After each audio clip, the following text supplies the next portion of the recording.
हम पढ़ रहे हैं लूसेंट हिस्ट्री। आज का टॉपिक है भक्ति सेंट्स ऑफ महाराष्ट्र धर्म। महाराष्ट्र धर्म के भक्ति सेंट्स कौन कौन थे? जनेश्वर या जनादेवा 1271 से लेकर 1296, 1271 से लेकर 1296। ज्ञानेश्वर या जनादेवा द फाउंडेशन हेड ऑफ भक्ति मूवमेंट इन महाराष्ट्र। इन्होंने भक्ति मूवमेंट महाराष्ट्र में स्टार्ट किया था। ज्ञानेश्वर या जनादेवा और he is the founder of Marathi language and literature. ये फाउंडर किसका है? मराठी लैंग्वेज का। He is founder of Marathi language and literature. Wrote a long commentary on Bhagavad Gita called Bhavarthadipika, more commonly known as Dnyaneshwari. तो ज्ञानेश्वरी क्या है? ये भगवद गीता की कमेंट्री है। भगवद गीता की कमेंट्री है ज्ञानेश्वरी, ठीक है। तो इन्होंने क्या लिखा है? फाउंडर है मराठी लैंग्वेज के, लिटरेचर के। नेक्स्ट है नमादेवा। नमादेवा का टाइम पीरियड क्या है? 1270 से लेकर 1350 तक। 1270 से लेकर 1350 तक है नमादेवा।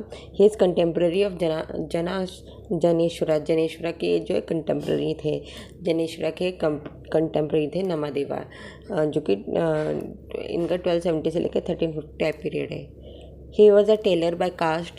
कास्ट से टेलर थे और ये अपोज करते थे टू ऑल कास्ट डिस्टिंक्शन। तो ये मतलब कास्ट के प्रति डिस्क्रिमिनेशन को यकीन नहीं करते थे, टेलर थे by caste. The object of devotion was Vithoba और Vitthal, identified with Vishnu of Pandharpur. Pandharpur के विष्णु को कहते हैं विट्ठल या विठोबा, ठीक है। तो ये साइड में इमेज भी बनी हुई है, तो इन्हें विट्ठल कहते हैं। ये विष्णु जी के इनकारनेशन है। विट्ठल या विठोबा, महाराष्ट्र में विट्ठल को मानते हैं ना। द कल्ट ऑफ विठोबा और Vitthal known as Varkari sect was founded by Namadeva. ये बहुत इंपॉर्टेंट है, वरकारी सेक्ट। तो इन्होंने जो वरकारी सेक्ट की जो है रचना करी। किसकी रचना करी? वरकारी सेक्ट। वरकारी सेक्ट की रचना किसने करी? नमादेवा ने।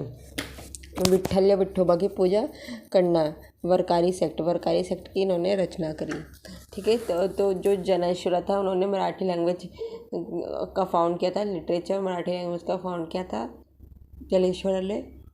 और नमादेवा ने क्या करता? विट्ठल या विठोबा की पूजा करी थी और इस तरह से वरकारी सेक्ट का फाउंड किया था।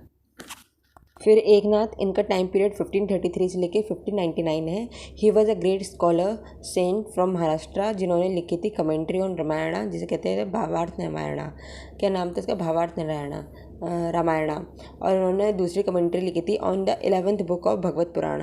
भगवत पुराण की जो है 11वीं किताब के ऊपर भी इन्होंने कमेंट्री लिखी थी। एक इन्होंने रामायणा के ऊपर लिखी थी, इसका नाम था भावार्थ रामायणा, और दूसरा इन्होंने भगवत पुराण की 11th बुक के ऊपर कमेंट्री लिखी थी।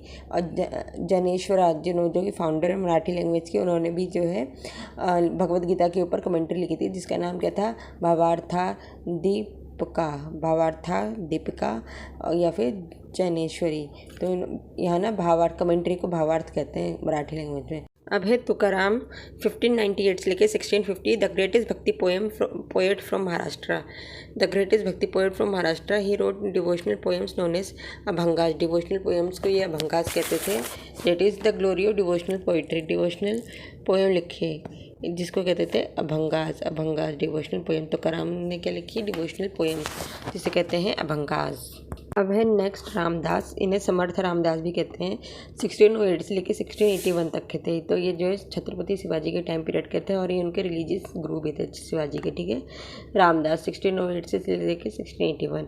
ये last greatest saint time from the Maharashtra. और इन्होंने दशाबोधा लिखी है, जो कि दशाबोधा के लिखी इन्होंने दशाबोधा, जो कि कंपाइलेशन है of his writings and teaching. Compilation of his writing teaching. Dasabodha is the compilation of its, इन्होंने नहीं लिखी है ये कंपाइलेशन इनकी राइटिंग्स एंड टीचिंग्स की। Dasabodha is the compilation of his writings and teaching. Dasabodha is the compilation of his writings and teaching. क्या नाम है इनका?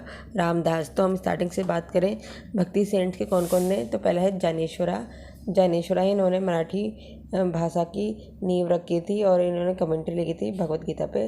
फिर दूसरा है नामादेवा। इन्होंने भी कमेंट्री लिखी। इन्होंने जो है वरकारी सेक्ट की शुरुआत करी थी और ये विट्ठल या विठोबा की बहुत पूजा करते थे। तीसरा है एकनाथ ने जो कमेंट्री लिखी है भगवत पुराण के ऊपर, रामायण के ऊपर। और फिर उसके बाद है तुकाराम जो है ग्रेटेस्ट भक्ति पोएट थे और डिवोशनल थे।